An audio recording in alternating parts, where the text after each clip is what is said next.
Senator from Utah. Mr. President, today was heartbreaking, and I was shaken to the core as I thought about the people I met in China and Russia and Afghanistan and Iraq and other places who yearn for freedom and who look to this building and these shores as a place of hope. And I saw the images being broadcast around the world, and it breaks my heart. I have 25 grandchildren. Many of them were watching TV, thinking about this building, whether their grandpa was okay. I knew I was okay. I must tell you as well, I was proud to serve with these men and women.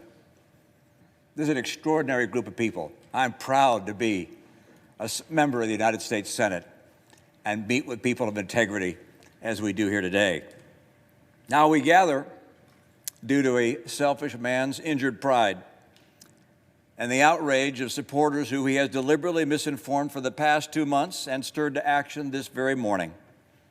What happened here today was an insurrection incited by the President of the United States.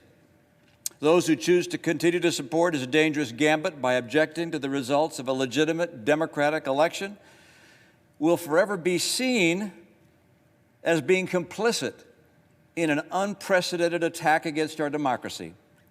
Fairly or not, they'll be remembered for their role in this shameful episode in American history. That will be their legacy. I salute Senator Langford and Loeffler and Braun and Daines, and I'm sure others, who in the light of today's outrage have withdrawn their objection. For any who remain insistent on an audit in order to satisfy the many people who believe that the election was stolen, I'd offer this perspective. No congressional audit is ever going to convince these voters, particularly when the president will continue to say that the election was stolen. The best way we can show respect for the voters who are upset is by telling them the truth.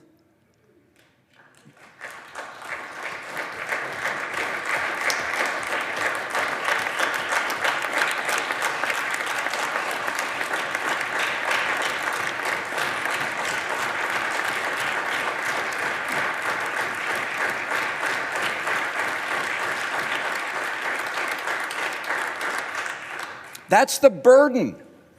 That's the duty of leadership. The truth is that President-elect Biden won the election. President Trump lost. I've had that experience myself. It's no fun. Scores of courts, the president's own attorney general, state election officials, both Republican and Democrat, have reached that unequivocal decision. And in light of today's sad circumstances, I asked my colleague, do we weigh our own political fortunes more heavily than we weigh the strength of our republic, the strength of our democracy, and the cause of freedom? What's the weight of personal acclaim compared to the weight of conscience? Leader McConnell said that the vote today is the most important in his 36 years of public service. Think of that. Authorizing 2 wars, voting on 2 impeachments. He said that not because the vote reveals something about the election, it's because this vote reveals something about us. I urge my colleagues to move forward with completing the electoral count, to refrain from further objections, and to unanimously affirm the legitimacy of the presidential election. Thank you, Mr. President.